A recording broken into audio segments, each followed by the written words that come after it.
All right, here we go. So we're recording. Again, my name is Andrew King, editor-in-chief of Canadian Musician Magazine, and this is Make Money with Media Placements. Joining us for this free webinar is David Heyman, the creative director and lead music supervisor with Supergroup Sonic Branding Company. David's been in the business for a while, coming up on, I don't want to age him here, but coming up on 2 decades of experience. Getting a lot of different people's songs placed into some very well-known TV shows, films, advertising campaigns, some newer initiatives like playlisting, like brand activations and partnerships. We're going to get to all of that. We're thrilled to have him here. And just to give you a quick overview, this is the time where I'm going to say we've done a session before about the more, I guess, quote unquote, traditional sync licensing opportunities, TV, film, advertising, that really casts a good net and is kind of a 101 primer type presentation. You can find that with all of our previous sessions at nwcwebinars.com. Now, I mention all of that because with David here and with Supergroup being at the cusp of a lot of these new opportunities, we're going to be talking about some of the additional areas where he and his team are starting to break in, finding some really cool opportunities for the artists they work with. So all that said, that's where we're taking it. Any questions you have, though, put them in front of us. We will cover a few basics that pertain to sync licensing, music supervision, etc. So we'll talk about what a music supervisor does. We'll talk about how that role is evolving a bit within the context of Supergroup. We're going to talk about the opportunities for you and for your music. What are the different types of projects that David and his peers can help facilitate? Win-win, mutually beneficial. That's what we're all about. We'll talk about some key terms relating to all of this. And then we'll jump into the part that's really important for you. We're going to talk about where you can go to find these types of opportunities, to find these types of people. And then we're going to tell you what you can be doing with your songs, with your career, to make yourself attractive to these kinds of people. So let's roll into it. David, I appreciate you joining us. Let me spout out there for a while. How are you feeling? What's keeping you busy these days? I'm feeling good. I'm busy as always. We've got a lot of stuff on the go. Thank you for having me. We have, because of our unique position in the market being in Toronto, we're on top of everything, and we have to be. We're on advertising that you've seen forever, TELUS and Coca-Cola, stuff in between that always comes up, and there's great opportunities for independent artists. We also work in television. We have about 10 series on the go between the 4 music supervisors in our Toronto office and the 1 supervisor in our LA office. And we have about 5 films on the slate right now, with who knows how many in the coming year. I'm really excited for 2020. So thanks for having me. Oh, totally. We're thrilled that you were able to do this.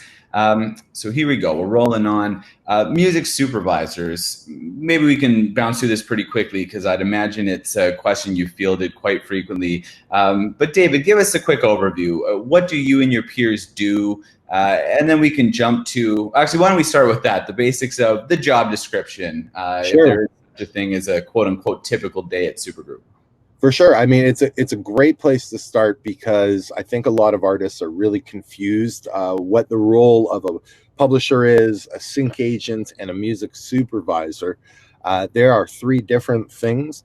We, the music supervisors, are, think of us as like cinematographers.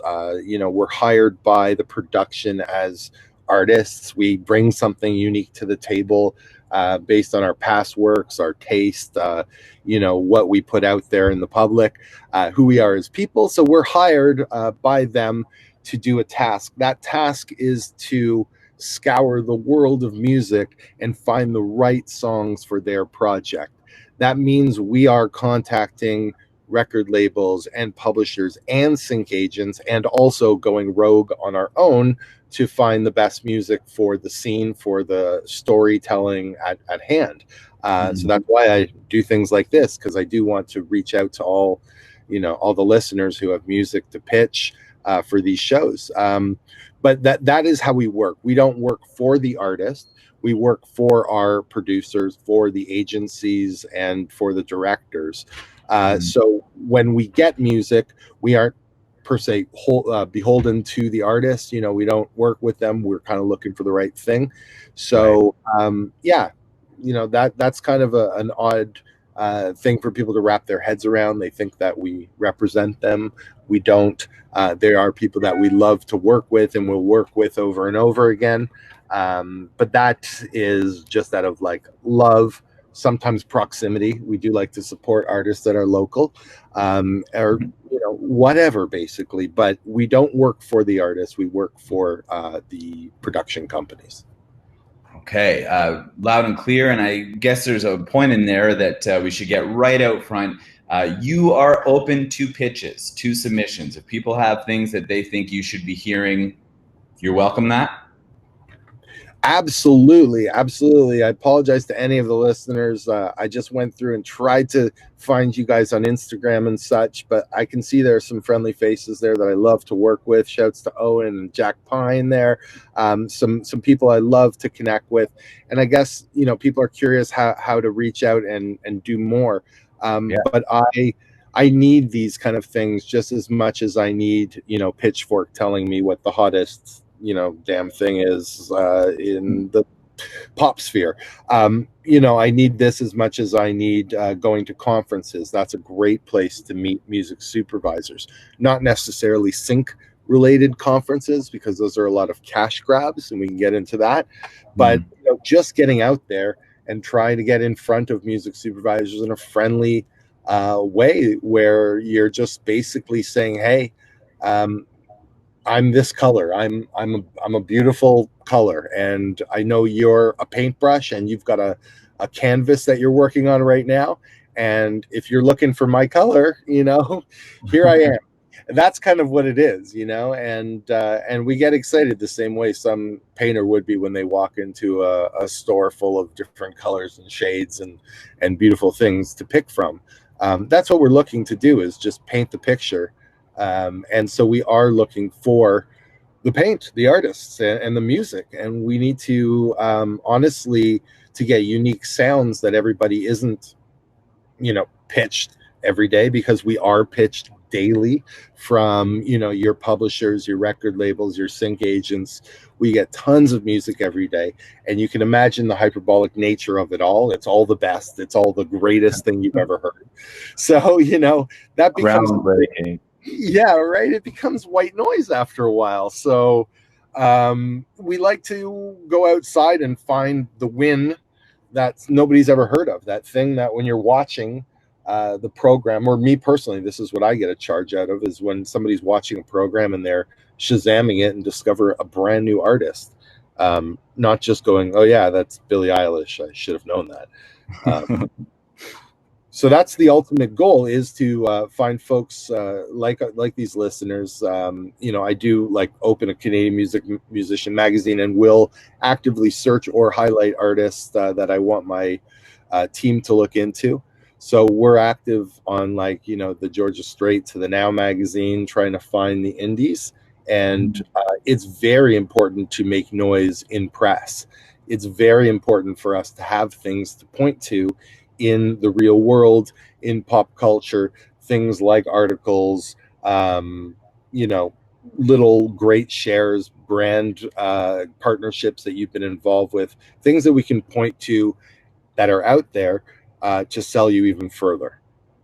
Okay. All right. So where and how to find you? We just went through a bunch of them, but to recap, music conferences. I mean, obviously you're here now listening to us, so good on you. This is a great resource. Webinars, your Music Industry Association, your provincial or regional MIA will have live events or webinars, these kind of things to make these connections and put these opportunities in front of you. I guess now's as good a time as any. You said something about sync conferences being a little bit of a red flag. Can you elaborate a bit on that?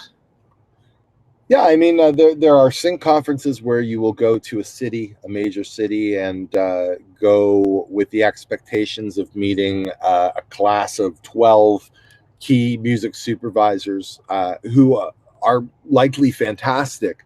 However, you're put at a table with 10 other people, and the music supervisors bop around the room in a sort of speed dating format, it doesn't really work. It's really hard to stand out. It's really hard for us to regurgitate and take in the music. If you don't follow up and have really good follow-up game, then you are dead in the water and you've wasted money, putting yourself up in the big city, putting your heart on the line and thinking that something might be possible. It's a real tough game, and I don't suggest that is the way to do it. It might be something that's a complement to your strategy, and it could work if you're extremely memorable person and funny, outgoing. Maybe even you're flashy and you wear something that's wild and you're a memorable soul, then it will work. But if you're if you're ordinary Joe like me, just a dude, or just a lady, like it's real tough to kind of be memorable when we see 100 people, literally 100 people, 10 at a time, in the course of 10 minutes. So you have 1 minute pitch to us. That's no way to discover music. A great way is the conferences, is just frankly hitting us up politely and asking us to give your SoundCloud a listen or something and seeing where that might take you. We're curious people. I think the best music supervisors are the curious ones. So, you got to hit them on email. My email is, you can hit us at yourbandsucks@wearethesupergroup.com. Cheeky little email there, sort of keeps the expectations low, which should be. You're really just putting a hook in the water. And we're looking for all sorts of bait that we can put out there for our clients, things that'll make us look interesting and sophisticated, to quote Gord. Yeah, all right. We've got painting. You are the colors that David and his ilk are looking to paint with. Now we've got fishing. Someone please keep the metaphor tally, because we're in great shape so far. How can you collaborate? So I love the color metaphor here, which leads us right into this. So what are the opportunities out there? You've got songs. David and folks like him might hear some potential in that.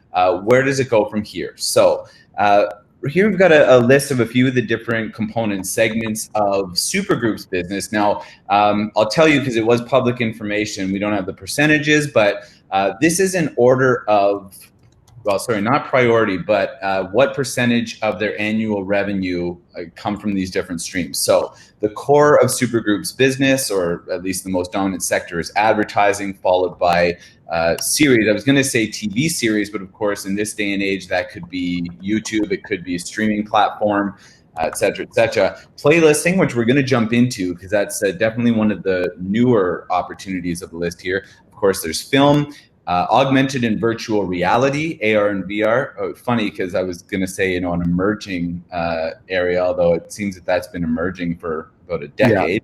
Yeah. Anyway. I like to also call it horseshit buzzwords that change weekly.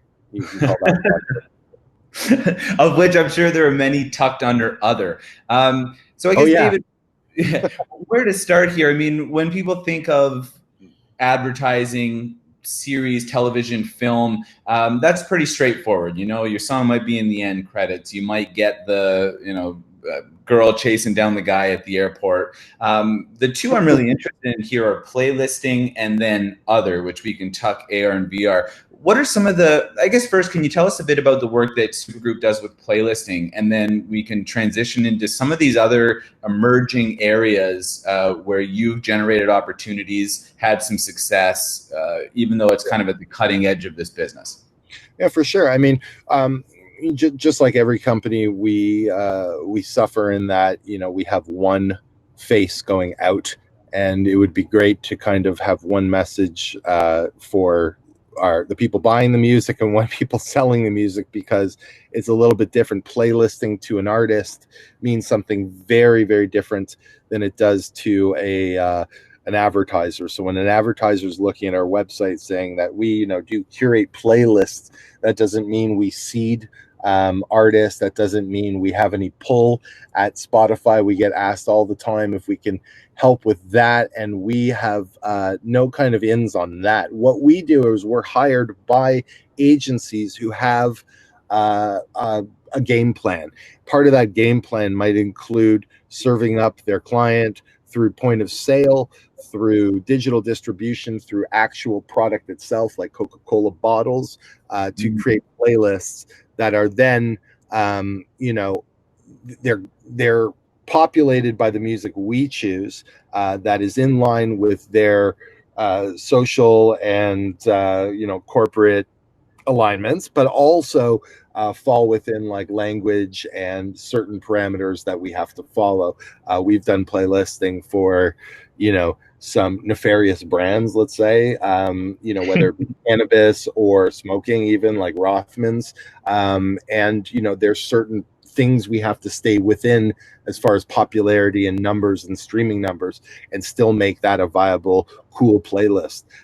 We've done playlists for Jack Daniels where we'll do the entire Lynchburg experience. So you go to Lynchburg and you get on the bus, you have lunch, you have an afternoon at the museum where you're walking through, you have dinner, you're on the bus again, you go to a different place. All those experiences are curated. So we have like a 9-hour experience.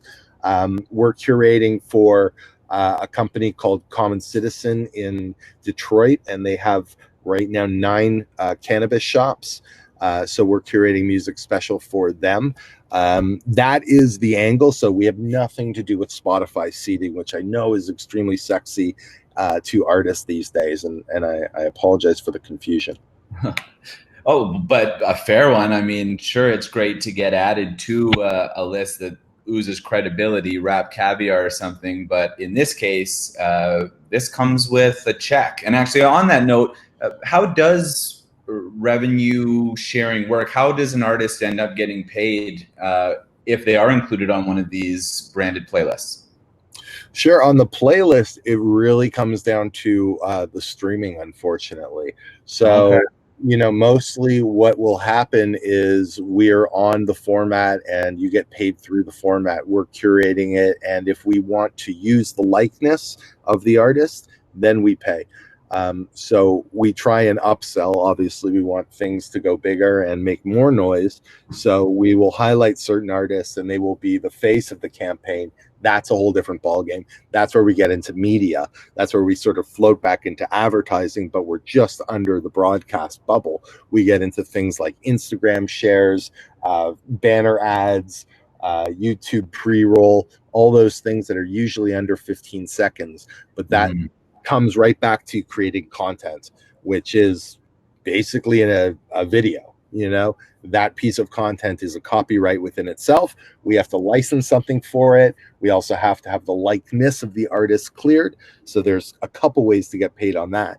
Every song has a master use and a publishing, as most artists know and should know already. There's 2 sides. Hopefully you own both sides as an independent artist.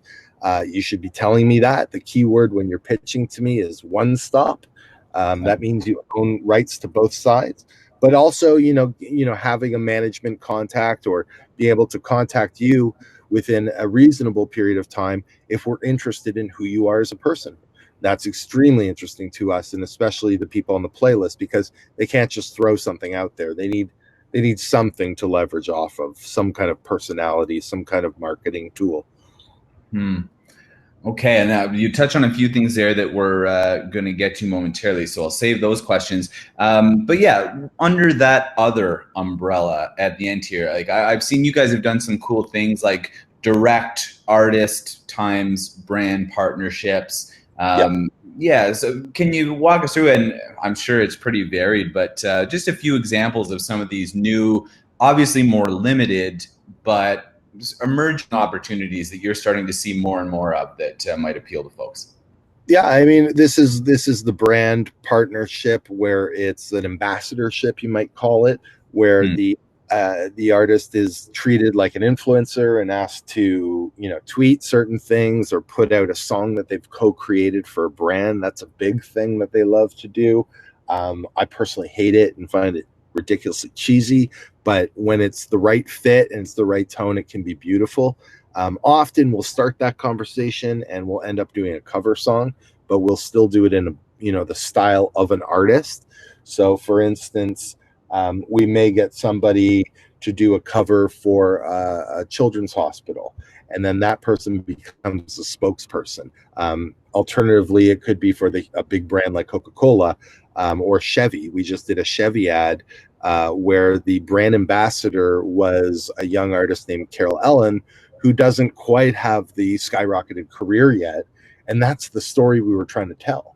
We were trying to tell the story of an ordinary Canadian who can put their, guitar in their trunk and make it to their, rehearsal right after their day at work. So I love knowing in the pitch, like, good pitch game is being tight, not telling me your life story, but telling me a little bit of where you're from, because that's where the other plays in. That's where, if you have a disability, that might play into it, because right now we're doing stuff with wearables, where music triggers, all sorts of things all over your body. Right now we're working with sleeve technology, but I mean, that can be expanded to helmet technology, full suit technology. All of that needs not only music for the experience itself, whether it be like loading screens, menu screens, but also for the tactile responses that you actually get. Some brands might be using sensory touch and music in a visual format, in the context of Illuminato or auto show kind of reveal. And in that case, we might be looking to work with a remixer, a producer, to create unique sounds, especially if that person has the right social values, the right physicality. It might be we're looking for a guy, a woman, a transgender person, who knows. If we feel that the person's right, it could be a huge win. And that's where that other is. We kind of cast, let's call it. And we actually have been doing a lot of casting for film as well. So more than anything, again, it's curating personalities. It's curating, it's building the team.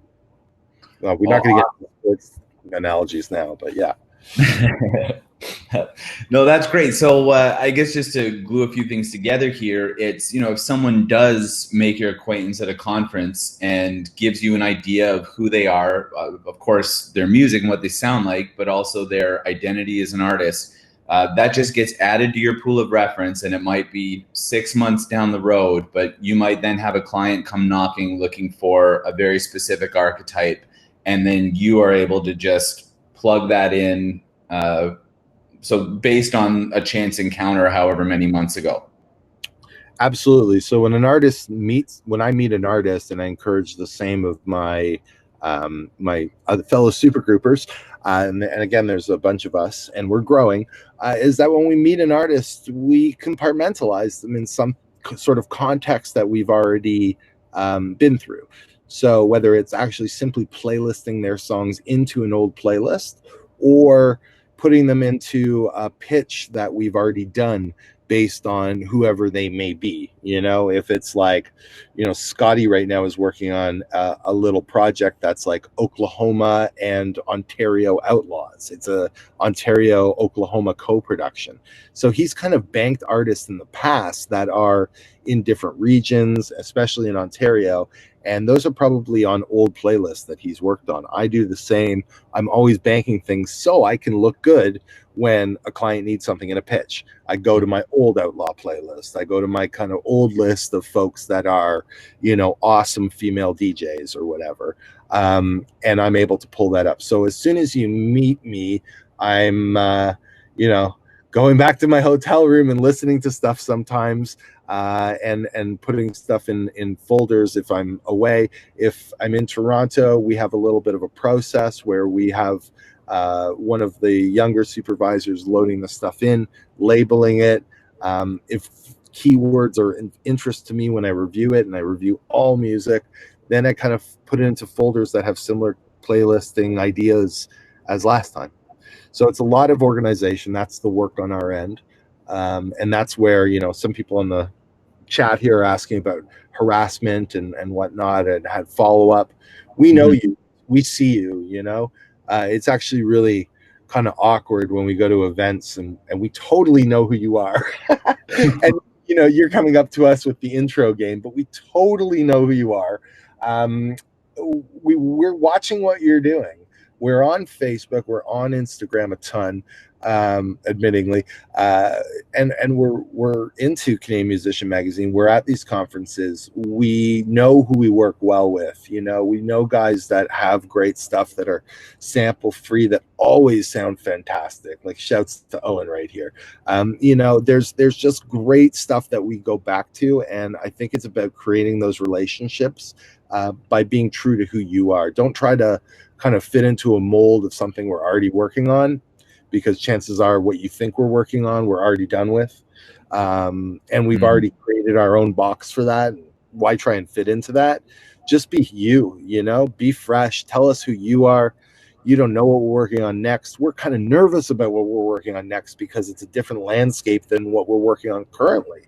So, you know, to my helmet analogy, I know some people like that in the comments. The helmet's always on. Like, you know, I'm always game to like go and race and get down that track and kind of see what's like coming, but it's all moving very fast. So, you know, excite me with who you are, and there will be a place if you're true to yourself and true to kind of your place in pushing the envelope forward.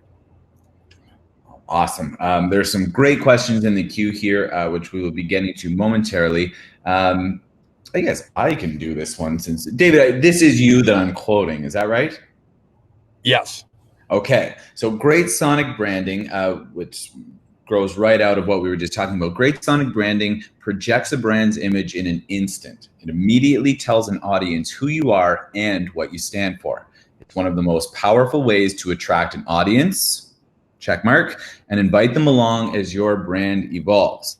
All right. I just wanted to set some context in there, unique to Supergroup specifically. We're just a moment away from question period, and we'll get to these. So in that case, David, do you think we can, we'll call it a challenge. Do you think we can bang these off, give a quick definition of these key terms, maybe 30 seconds on each? Easy. Yeah. I mean, publishing number one is your writer's share. You know, if you don't have a publisher, that's your own. It's up to you to register your songs. It is the property that you will own forever. It's the most important, and these days it leads the charge as far as pricing goes, because record labels will take any money they want. So master use is the opposite side of that. Master use is the physical, the thing you can actually hear, the thing that's created in the studio, and the actual physical wave file that we send to the mix. That can be an interpretation, a cover, anything of some kind of existing property, including your own. So master owner is usually the record label, but can also be you if you paid for your own masters, or if you've finagled the government to give you grant money. You own it, so you are a de facto little record label. MFN means most favored nations. However, what it really means is everybody gets the same thing. And what that means is that everybody gets the same thing within X context. So that might be all background music is MFN, which means all background music gets the same fee. If it's like, let's say $500 across the board, everybody gets $500. If you can't fit into that, then we have to find a different song because it screws up our model. The MFN might be with indie versus established artists, and that's a gray line, but we're able to kind of make that work. MFN might also be with timing. So all songs under 2 minutes, all songs over 3 minutes kind of thing, whatever. MFN is also and always should be that master use and publishing are equal to each other. So an MFN within the actual sync itself. So you'd say something like, I agree to this MFN with publishing. So that means if publishing comes back high, then you win and you get more publishing money. Featured use is the use of a song in a television show or commercial that's full on, that's full in the mix, or an actor reacts to it. It's dropped in to tell a story and usually used in lieu of score. Background is kind of underscore and is comes from the world of the scene. This is often a lower license fee. However, the scenes usually last longer. like a bar scene, for instance, there could be a 5-minute conversation. You're getting less money, but you're getting a longer term on the royalties that you would get through SOCAN, through your PRO, whoever it may be, that the broadcasters pay out afterwards. So that's important to note. Diegetic versus non-diegetic. Diegetic is the music that is in the moment. So a record player is on, a stereo is on, somebody sings it. A non-diegetic is score-like stuff. Non-diegetic is more money and more crucial when you have a request on the hook for non-diegetic use, something that's featured. It's mostly likely, you could consider it almost a slam dunk unless they give you a real hurdle that they love it, because those are really hard to match. You can imagine the editor's time, the director's time, our time goes into kind of making those work and finesse it with the scene. Background use is usually an opportunity that's come to you, and for us it's take it or leave it, so that's important to note for when you're negotiating. Did I make the timing there?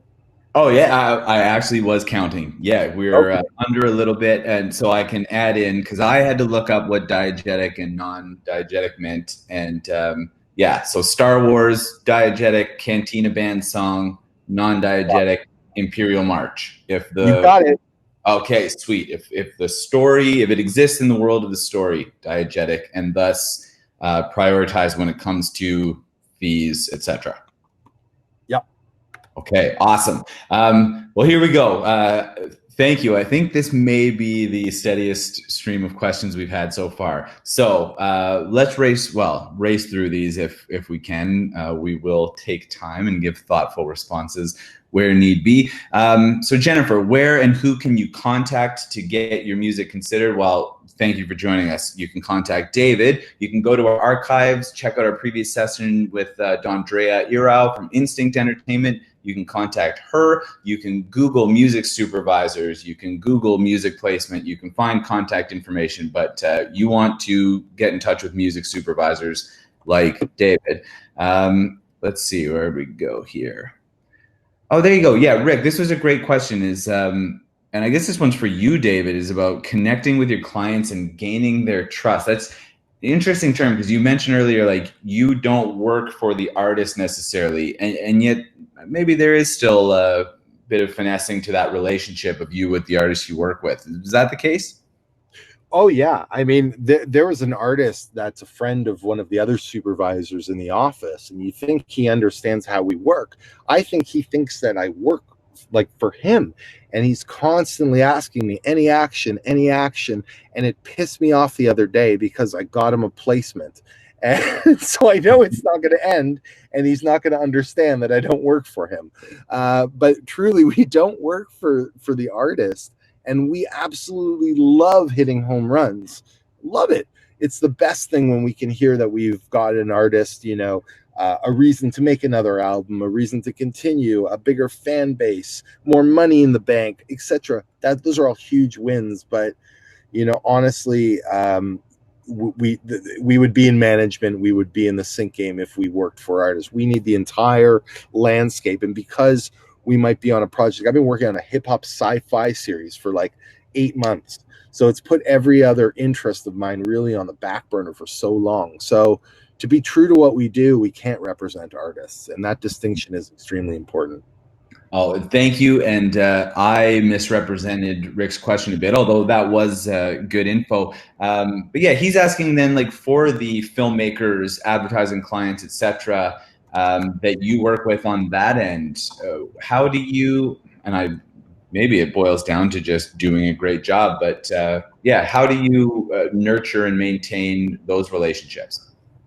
Sorry, the question, how do I nurture my clients' relationships? Relationships with some of your repeat clients, filmmakers, ad executives, etc.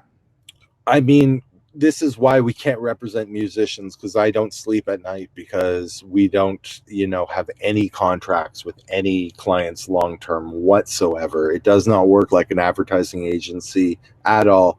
We're a service company. We're only as good as our last job. We're only as good as the faith that we put into things. So when we say something can clear, it clears. When we have egg on our face, that ruins everything. That, you know, will sort of topple 10-year relationships. It's very fickle in advertising. So that one stop means a lot to me. When you tell me it's sample free, I've got to put a real stake in that. Trust is everything in this business. We are in the film business, according to the bank, in the music business, according to my heart, but really truly in the people business. And it's all about communication. So if we can't communicate clearly to our client, we will lose those clients. We get more clients because people tell you to trust Supergroup, to trust our work. We will get it done. We will get you through the project without headaches, and we'll make a beautiful soundtrack in the works. Oh, lovely. So Steve asked, and Owen helped out here. So just to get the stamp, Steve asked how you prefer to receive pitches, MP3 attachment, links to SoundCloud, etc. Owen helped out and answered and basically said, don't attach a file to an email. Otherwise, one direct link, regardless of platform. Good answer? Great answer. You know, I love WeTransfer, Dropbox, anything where it's a one click. That's great. That folder, though, it's so key that that folder itself comes down with a label, like says, you know, Andrew King's music, Toronto, you know, folk, electro, whatever. Not to pigeonhole you, but you know, a lot of times they come through as WeTransfer 62789. That's ridiculous because we're not going to load the music. We get it in that instant. We're often, you know, busy on something else, and we're going to load it at the end of the day, or it might get processed through one of the younger supervisors and then passed around the office. So the folder itself is so important. The MP3s themselves should go into iTunes. We all still use iTunes. We all hoard MP3s. In order to pitch, we either are sending MP3s to editors or we're placing them into the edit ourselves and cutting them up. So a good MP3, high quality, is super important. Waves do not retain the metadata and are not important. None of us have good enough ears to know the difference, especially our clients don't have good enough ears. And the wave is the key to the final mix, the key to invoicing, the key to getting paid. So you don't give that away. You know, in iTunes, that stuff should come up with just the basics. If your email is tight, all I need is the basics. Don't stress about the metadata too much. Keep your email tight, just to a couple, you know, a paragraph or maybe two about and what you are. And I'm going to pull that information and load it into the metadata in my own unique proprietary Supergroup way. Awesome. Okay, so that answers a few people's questions that were asking about tagging, about metadata. Yeah, there you have it. That is different for all supervisors. So I would also suggest a streaming link of some sort of either SoundCloud, or if your service also allows for streaming, that's important. Some music supervisors don't hoard music the same way we do. Just as a tip, some of them only allow streaming, but you are dead in the water if you attach an MP3. Dead. I do suggest the only thing that you attach is a wide photo or some kind of graphic that expresses the ethos of the band or project. If you look on the screen, the Make Money with Media Placements icon, that is the exact kind of size of something that's great to paste into an email, because your 2 paragraphs and sentence about who you are, how to contact you, and who owns your music, along with a little graphic, will all fit on a preview plane for a music supervisor receiving your email. When we open it and click it, we're going to know what it is right away. We're not going to get a whole long story or a silly little email with the top of your head picture attached to it. You know, I think really a tight email game is super, super important. Right on. So Rick, to your question there, 44.1 kilo. Yes, MP3 quality, thumbs up. That's pretty much the standard for sounds good. An MP3. Couple from Gareth here. We might as well serve them up as a 1-2 punch. I'll say too, this one, obviously whatever David says carries a lot of weight, but this is a question that I think every... Is he fat shaming me? Oh, goodness. Oh my God. Yeah, I've got no witty retort or anything. Sorry, folks. No, it's just shameful. Sad. Great follow-up, memorable follow-up, effective follow-up versus annoying / harassing. Where do you draw that line? Oh God. I mean, you can't teach that. It's always the annoying people that don't ever know that they're annoying. They think they're awesome. Normal people understand this and don't need to ask it. But truly, like the truth is, it moves so fast. I can tell you that, like, man, Monday is not a great day to pitch unless it's the afternoon. You don't want to wake up and have a bunch of pitches along with all your client. Like, our client is who kind of pays the bills and like who kind of, I guess, like feeds our families. So that's like who we're beholden to every day. And when we get requests that come out of the blue, and you have to remember, our client requests are insane. It's not like you have a company and you do this. They're calling us and saying, hey, we have like a naked rodeo scene and we want to do a cover of All the Young Dudes. Can you give me a call this morning? So, it's really odd. And when you get a pitch from an amazing artist that's like, hey, I do like, hand tapping and finger picking Django Reinhardt style, and I'm doing this since I was 2 years old, I can't give you the respect that you deserve. So you have to put that in perspective that I want to. So often I won't respond till later at night. On the initial email, I'll try to always respond and give you your due and respect. But on the follow-up, sometimes I will just like not respond because I'm so busy, but they're not bad. That doesn't mean it's a bad thing to just put us on your mailing list so we can delete it all the time. Just to know that you're touring, you're active, you have a new release. Mostly if you have a new release, I'm going to say, hey, why don't I have that yet? But I do love follow-up saying, hey, we just released this, especially in a post-album world where people are releasing singles or, an A-side and a B-side. It's really important to kind of follow up and make sure that we are ahead of maybe the release even, so that we have the kind of cool little nugget that the other music supervisors maybe don't have, even though you're sending it to Dondrea and everyone else too. Give the illusion that you're sending us something cool. Again, not attached in a link. But that kind of follow-up is better than anything like, hey, any action for my stuff? No, we will always tell you if there's action. We will always tell you if you've been shortlisted. We will never tell you if you've been longlisted. So I'm pitching music for people on this list. I can see already that they don't realize how many times I pitched them. They may only realize the times I've landed them.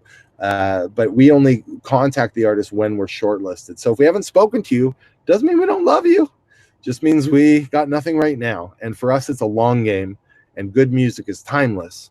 So, be patient, keep the hook in the water. Awesome. There are a few more great questions here in the queue, but I'm going to say those, well, in part because they're great questions. So let's keep rolling. Now, we've touched on this a little bit. And you know what, David? I don't think I'm going to even treat these as individual questions.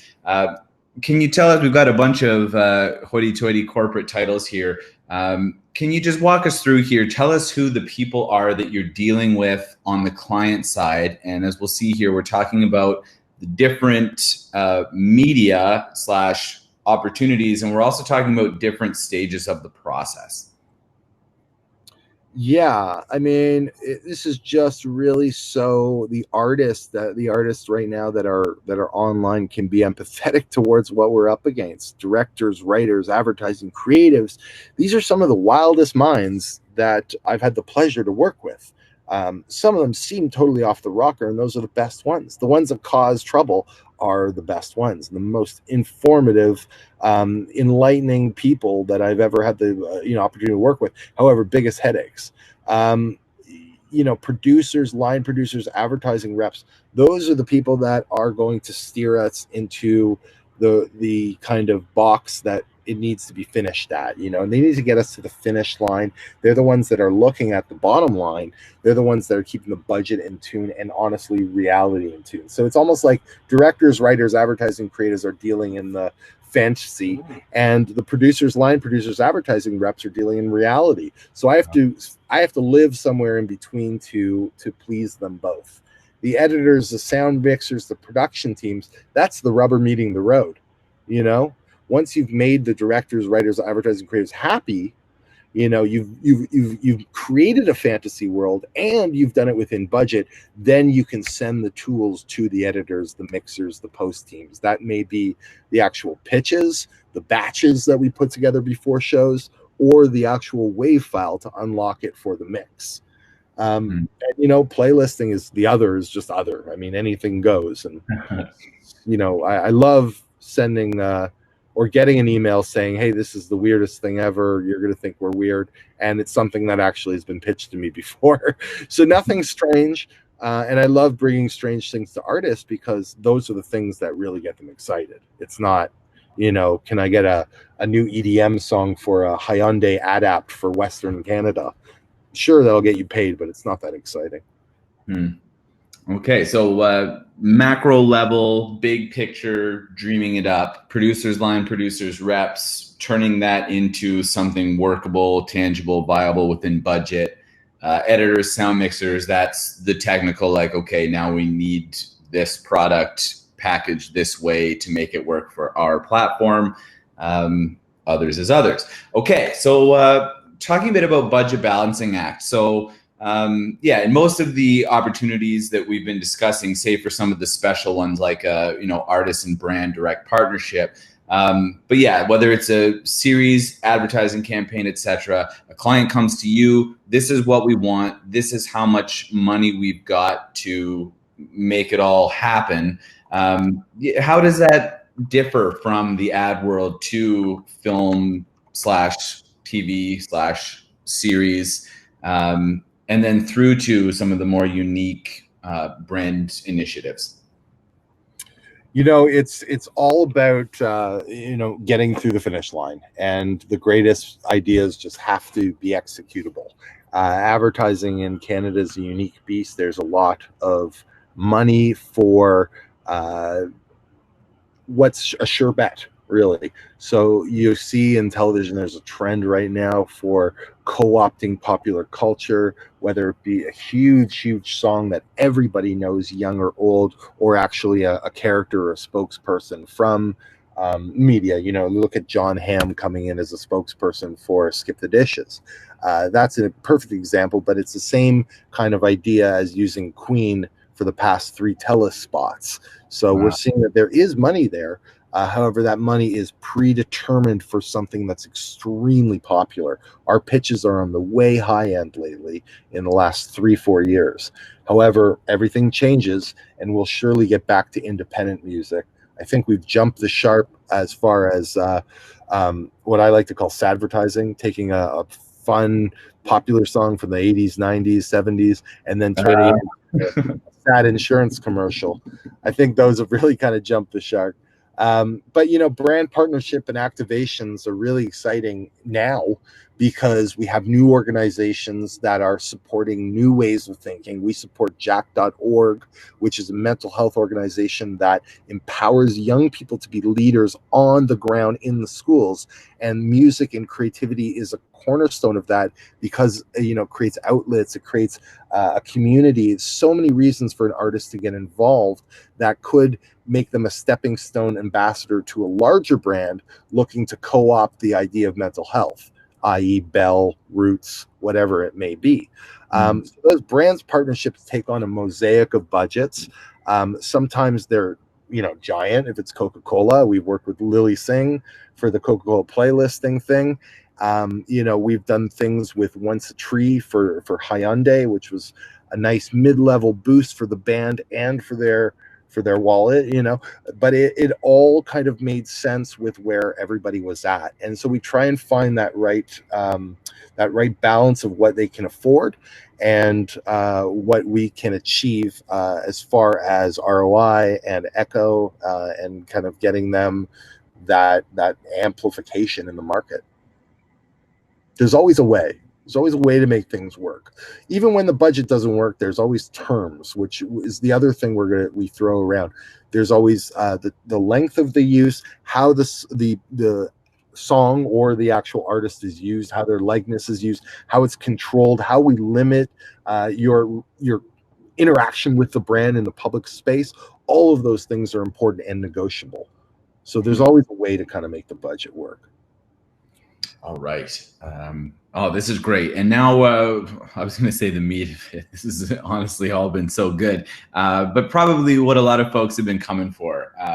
What makes my song sing? What's attractive about me? How can I tailor what I'm doing to suit what you're doing, etc. So here it is. Obviously, there's exceptions to every rule. But let's run through these. What makes a song sync worthy? A song sync worthy is really depends on how much merch you've sent me and how much vinyl you've sent me. No, what makes a song sync worthy? I find a lot of songs just God. I mean, it's like, I guess it's a tool. It's a paint color. It's something that just is so unique to me. That's so special to be able to tell a story. So for me, it's, there's the mainstream, or there's the middle line, the bass line of music. That's pop music, and that's great. And I can tell a good pop song when I hear one. It's got all the changes. It's got a lot of dips, a lot of interesting dynamics to it. But what really excites me, and I think most music supervisors, is something that steps outside of the box. So that's why I'm not interested always in your radio hit or what you think has gotten you traction on the live stage in your local area. What I might be interested in is song 13, or the demo you created that's like a murder folk thing that didn't fit on your album. I'm interested in the weird. I'm interested in the underproduced. I'm interested in the experimental. I'm interested in young people pushing the envelope. I'm not interested in people trying to make something that sounds like something else, unless you are the top of the game already in that genre. So, nuts and bolts, I'm actually looking for something I can use. So telling me you're popular is one thing, but sending me your music is another thing. There's even some names on this list. I'm like, oh yeah, we've spoken before, but I don't actually have MP3s of you in my folder. So what up? I need that. I need that to be sync worthy alone. It needs to be in my hands. Otherwise, when I'm working at 2 a.m., it's just not going to happen. All day I'm dealing with admin, office, all sorts of stuff. I'm doing my actual creative work late at night when I don't want to bother people and don't want to ask for MP3s and don't want to have to download them illegally, even though I will, and I often do off SoundCloud or whatever. But yeah, like when I do pop on a SoundCloud, I do love SoundCloud links as well, because when I'm introduced to a new artist, I will pop onto a link and be like, oh my God, something's happening here. Hold the phone. Literally, I'm on the phone with somebody and I can see the waveform is sexy. There's like dips and valleys. It's not one big peaking mess. There is a lot of places for me to cut into. There might be a whole thin little top to it. What's happening with this intro? It just makes me curious. So a song structure itself is sexy to me, and it makes it a very syncable thing the more dynamic it is. But that's, not to deter a 2-minute punk song at all, because those are fantastic. And of course, risk management is like, if you tell me it's sample free and I start hearing horns in it, and you're a 17-year-old student, I'm going to wonder how you got a session going, who paid for it, what's going on. So I need to understand that. If you tell me, there's a couple writers, but it's not a problem, well, it becomes a problem when those people get signed. So, let me know who those people are, and if they need to be looped into the conversation, just do that. So risk assessment is me kind of, from our talking, from the genre you work in, from my sense of the music. Do I feel like it's something that I can pitch? I'm going to go with my gut and my experience on that, and it's hard to kind of put my finger on, but it's a thing. And that comes from your communication with me, as well as the actual song itself, and from the file to whatever the onion unfolds, with the writers and samples, etc. Okay. So then, yeah, you mentioned that the artist's story matters, and that was talking about what makes a song sync worthy. Now we're going to be talking about what makes an artist sync worthy, or rather, like, what would make someone like David want to have you in their Rolodex. Which I have a question about that. You mentioned about, like, especially with individual brand artist partnerships, that the artist's story, the artist's identity matters a lot more. I mean, you've been doing this for over 15 years. I mean, obviously the internet's not new. Shazam isn't new. Social media is not new. And yet I think it's still fair to say that kind of the any boundary that existed between artist and audience is still kind of eroding more and more. All this to ask, like, is it getting increasingly so? Like 20 years ago, was it important where that song came from, who the artist was, like before it was so easy for someone to then take that ball and run with it? Do you know what I mean? I sort of know what you're saying. I mean, right now, people are I'm confused with some of the players because people are looking for sync agents and they kind of get in bed with whomever and get their music in too many places. And I think over the years it's been preached at conferences on things like this to kind of either own your own music or go with one sync agent or a publisher and allow them to do their work by kind of hedging your bets to go with 6 sync agents. It's not going to do anything but create confusion in the market. So if I see that and it doesn't make sense that your stuff is coming from multiple sources, I'm going to get really nervous, and I need to really kind of understand what that is before I pitch it. If I get it from multiple sources and it's your publisher, your record label, and your manager, that makes total sense to me, and that's beautiful. And I love getting things in triplicate. That's great. I mean, a lot of people care about you, and you've got you've got money behind this thing. And when I give you a placement, there's going to be a bit of a machine behind it. So I know when I play something, your manager, your label, and publisher are all going to be excited and activated and might tweet about it, etc. So I need to know my suppliers are, the music itself is Shazamable. It's not one-off horseshit. It is legit. There are other people excited about it beyond me and my ears. That's all important, I again borrowed this from a previous session of yours and toned down the language a little bit, if only not to offend potential SoundCloud producers that joined us. Right. You said don't trust SoundCloud producers. Right. What do you mean? Why is that?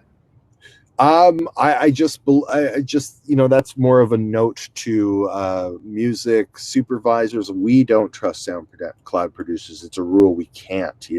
There's so much stuff. There's no barrier to throw a sample track in there. It's beautiful. I love mashups. I love samples that are done well. But I've seen multiple times where a young filmmaker has pulled something from SoundCloud, put it into their mix, and I'm convincing them, or I'm trying to convince them, that the horns are not theirs. There's no way that horn and that scream is them.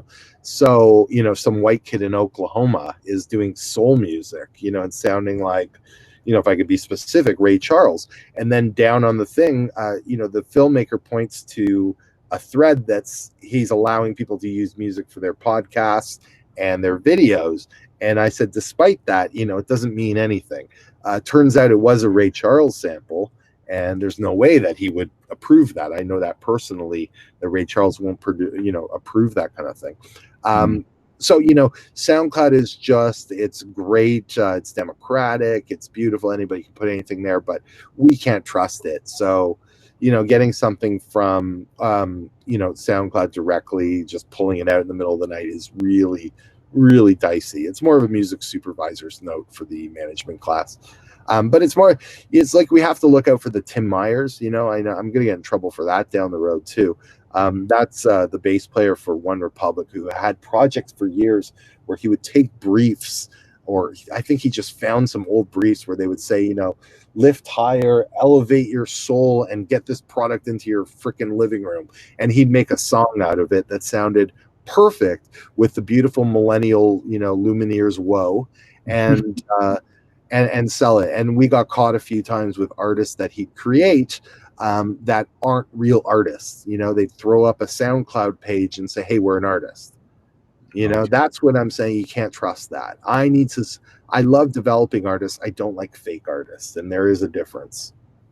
Yeah, right on. Jennifer, to your question, just to clarify, as David said, that's a note to other supervisors that for their intents and purposes, a SoundCloud producer, there's no relationship. You don't know that everything there is clearable or et cetera, et cetera. So that's not to say that if you predominantly host your music on SoundCloud, that's in any way a bad thing. Yeah, shout out to Billie Eilish, who is obviously doing it right. Everybody on SoundCloud. I love SoundCloud, and of course the best producers are going to come from there. But If you are on SoundCloud and you want to be legit, then put contact info. Why does it have to say like James from Parts Unknown? I know that might look cool or whatever, but that does not help you professionally. So, if there's a link to management, to your Instagram, to your Facebook, and then maybe on your Facebook About Us page, it says contact X management at whatever, beautiful. Then like SoundCloud's a beautiful thing. But myself and colleagues have been caught with our pants down. Okay. Yeah, thank you for clarifying, and thanks for the question, Jennifer. We've got some other points here, but I think it's fair to say we've talked about what makes a stunning track, a unique track, a cutting-edge, innovative track, and what it is that you're looking for. We still have some great questions in the queue here. I don't want to steal too much of David or yours time, so we're going to cap this in 10 minutes. We've got 4 great questions in the queue. Throw them at us if you need more. And again, we'll try and get to everybody's here. But so Gareth is following up on his question about follow-up. And David, you can see this here, but basically it's like, can an artist stay in touch with you? See, hey, you got anything coming up that might fit, anything that we can work on? Like, what degree do you want that ongoing relationship? I feel like I put it out there. I mean, we have a podcast relaunching in the new year, the Music Supercast, which is on all formats. On the beginning of the podcast and usually at the end, I kind of do a little ramble about what we're working on currently. And that's real. That's not on like IMDb that approves it a month after it's aired. That's kind of the best way to know what I'm working on now. And my Instagram and Facebook, like I just itch. As soon as I can share something, I itch and I share it. I got problems. So, me personally, I think it's easy to track what I'm doing and when a good time to kind of poke your head in is, hey, see a lot of hip hop stuff's happening. I got bed tracks available, or, hey, see, everything you've been doing is outlaw folk country lately. I've got great stuff. My question to you is like, why are you holding back? I should have had those MP3s already, whatever. But poking in when you have product is the best thing. Poking in for no reason is, but I do take note, myself and other, members of our team are very aware of our kind of social media, and we see you, we see who's liking stuff. We see the like, if you're not getting press and you're not getting blog love and you're not getting shares from fellow friends that we're also friends with on social media, then nobody likes your music. And that's not for me to tell. I'm just telling it from the environment.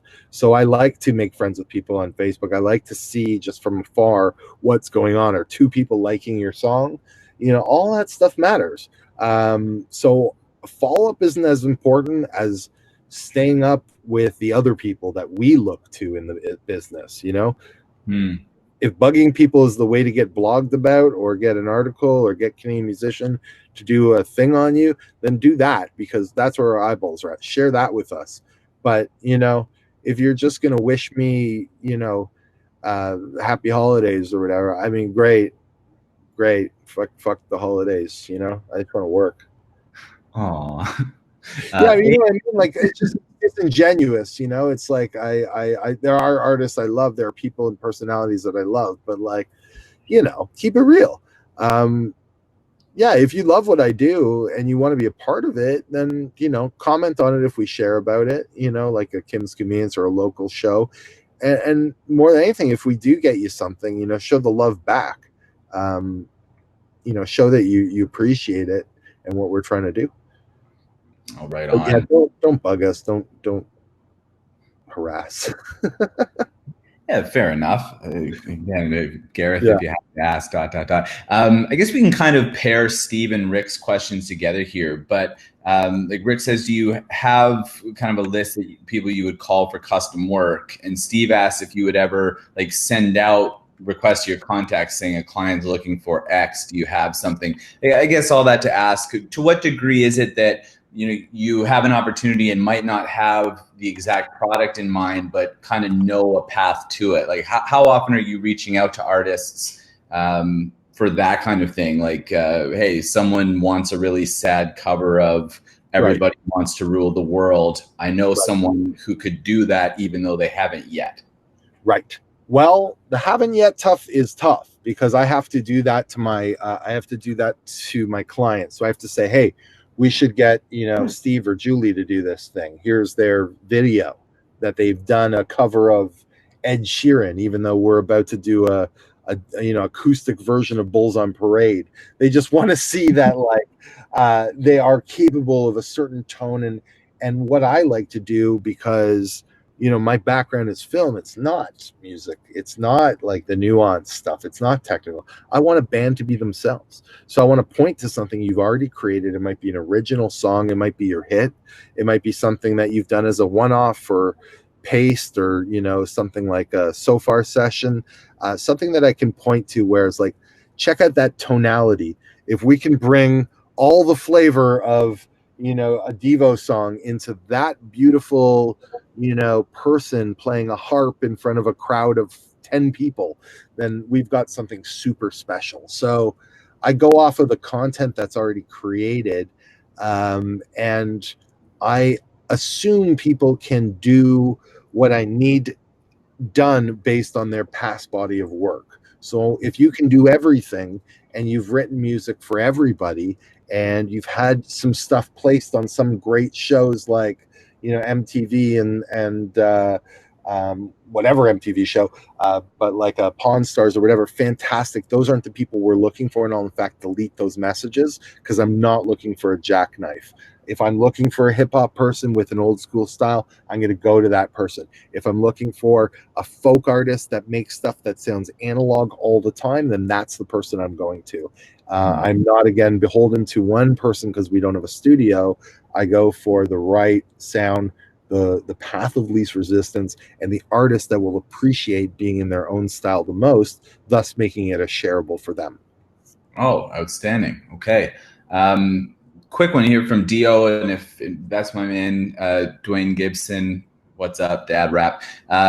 He's asking, if he knows more than you at Supergroup, or maybe, just in any type of like professional transaction. If someone knows several members of your team, is there value in emailing the team, or should it always be kind of a one-on-one individual transaction?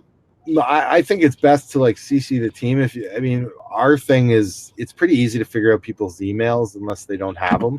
If you know one person's, so our team is just first name at whatever, and the curious will download. We'll all eventually get it because we all share music, whether we're keyed up to it or not.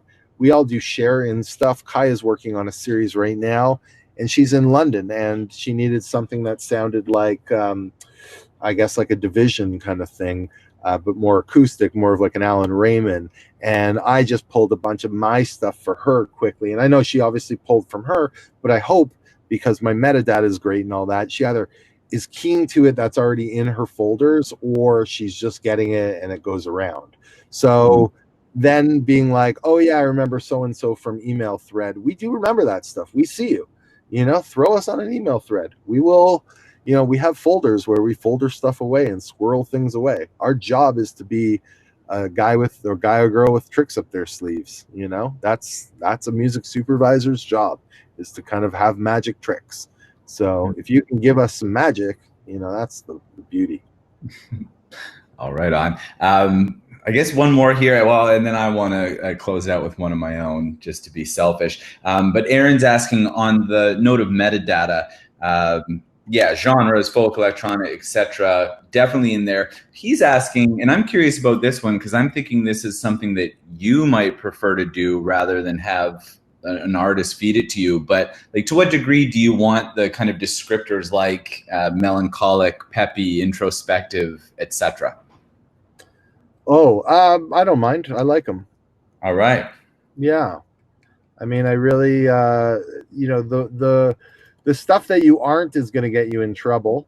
But the more unique you can make those words, then great. I think be artsy fartsy about it. It's the only words I can think of. But yeah, be dreamy, almost be visual about it, because that's how we'll go to it. We'll write things like Bad Girl We'll write things like stoner, stuff like that. That's not really a genre, but allows us to search quick. Oh, right on. Okay, there you go, Aaron. Well, I said that'd be the last one, but to be festive, Alexandria is asking, we're in the holidays here. How often is it that you're looking for holiday music? When does that happen? And what's the best stuff I never respond to fast. I always squirrel away.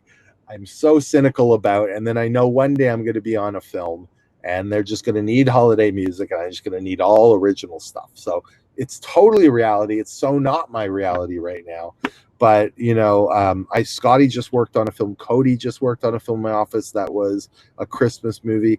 Mar Vista Entertainment is producing a ton in Canada right now, and they do a lot of those Hallmark lifestyle Christmas movies, and they block shoot them down in Moss Park in Toronto, and they turn around the music in the same way. So if you have a lot of stuff, that is great, but I'm just a Grinch, so don't expect me to get back at you. I don't know. The holidays, again, just a problem on my waistline, big problems. Well, we're not going to say anything about that after That's right. Okay, then to close us out, thank you everyone for the great questions, the engagement. This was awesome. My question, just personally, you mentioned, I think as a joke, about an acoustic version of Bulls on Parade. Can you think of one like the most, and I don't even want to say ridiculous because maybe it ended up being successful, but just the weirdest treatment like that of someone saying, I want this in this style, that Wu-Tang Clan zygote performance? Yeah, I'm working on it right now, my friend. It is a show that's coming out called Utopia Falls, and Boy Wonder's the executive music producer. We have a composer named Nikhil Seetharam, who's like Boy Wonder's string partner, Grammy winner, but he's like the string genius for the team Boy Wonder. Nikhil and I have been producing covers of current pop songs that are used in a utopian or a society, a fake utopian society that has been rebuilt from the ground up with a different idea of what music is. So we've reinterpreted the songs to fit the actual context of this new world, and changed the music to make it more evocative of the Renaissance romantic era. And it's beautiful and it's insane. And those things come up often, the weirder versions. Today, just before the seminar, great example is a band just sent me a bluegrass female sung version of Bron-Y-Aur Stomp by Zeppelin. I passed it right around to the office. Nobody in my office will license that. Zeppelin's so hard. It's a little bit too cheeky, but man, the cover's so good. The next time we need like a fun kind of roots female band, I'm sure somebody's going to say, are those two girls that did Bron-Y-Aur Stomp available, you think? And we'd go down that rabbit hole. Oh, outstanding. Yes, David, huge thanks. And that's not just from me. Plenty of nice things filtering through here that you can see. Thank you everybody again for the engagement, for taking the time, and good on you. Everybody that is here, and if you're not here and we'll be listening to this later, you will get a link to this recording. You can check back on the session, share it with anyone that you'd like. Yeah, this was great. I guess that's it. We've taken up a bit more of your time than we intended, but it was all good. David, huge thanks. We'll be in touch again soon, and we'll sign off here. Anything to tell the people before we go? Thanks, everybody. Support indie film and indie music. It's really important to support our own, and you really have a greater chance of being heard if you elevate others. So share other people's success, and they will share in your success, and we'll all share in it together as a community. So thanks. Oh, beautiful. Love it. Thank you very much, everybody. Have a great rest of your evening.